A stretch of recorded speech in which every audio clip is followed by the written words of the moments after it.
Hi friends, this is Marycarmen, Yoga with Marycarmen here. Again, thank you for visiting my channel. Today I want to talk to you about upper facing dog. It's a pose that typically follows right after downward facing dog. Let me show you the best way to do this pose. It might look simple, but it has a lot of things to think about. So let's begin.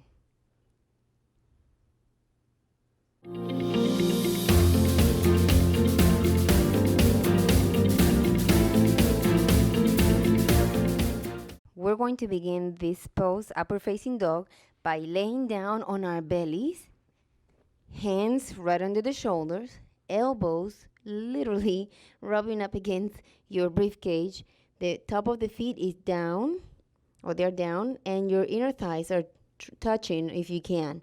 So we're going to activate the hands, the spine, the glute muscles, the legs. We're going to lift the kneecaps off the floor as we let our hands elevate and straighten our arms all the way up. Shoulder blades move back and my face is forward.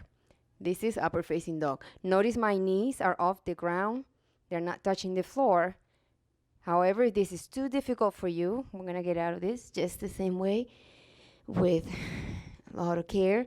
But if this is too difficult for you to achieve in a practice, maybe you are just waking up, or you're having a very stressful week, day, and your back is really stiff, you can always modify throughout your practice and then get there if you have the flexibility, or later in another practice you can get there. But let me show you a couple of variations.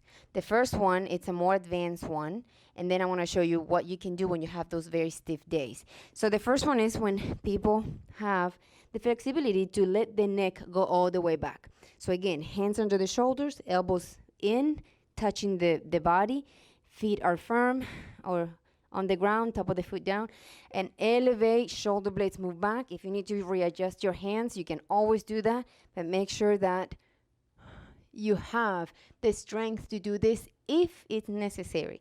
Not all the time you want to come here, by the way. And then getting out of this the same way, elbows in. Okay, now the next one is for those days that you have very stiff back.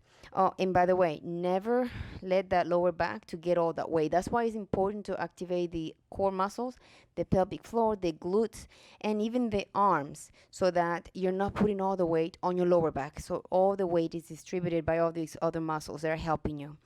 But the other one I wanted to show you is this one. It's basically cobra. So we don't take the knees off of the mat, and we're gonna come up in the same way, but only the knees are down. And you got two variations of that one as well. The first one is low cobra, so same principles, hands under the shoulders, elbows close to your body, touching your body, feet together, top of the foot down, and through the crown of the head, we elevate. And then you stop here. You're still using your arms, but notice my shoulders are not going to my ears, they're here. You can stay there, or high cobra, here. But notice my knees are on the ground, and I'm really using my arms here, and the core, glutes are active, feet are extended, are active, shoulders are back and down, my head is straight. And then again, if you have the flexibility, you can go there or not.